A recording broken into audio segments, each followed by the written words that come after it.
এটা তৃণমূলের কালচার।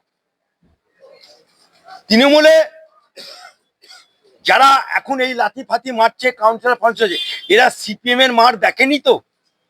যেমন অভিষেক ব্যানার্জি 11 সালের পরে এসছে, এরা তৃণমূলে সিপিএম এর হারমাত বাহিনীর মার দেখেনি।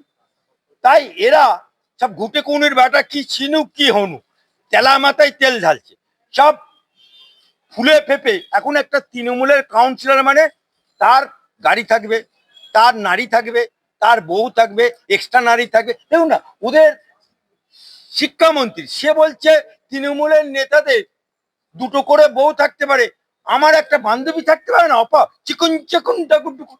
আবার শাহজাহান তৃণমূলের নেতা যে জেলে আছে, সে আবার বলে রাত 12টায় পিকে করার নাম করে চিকুন চিকুন ডাকুক ডুকুর চাই। এই হচ্ছে তৃণমূলের কালচার।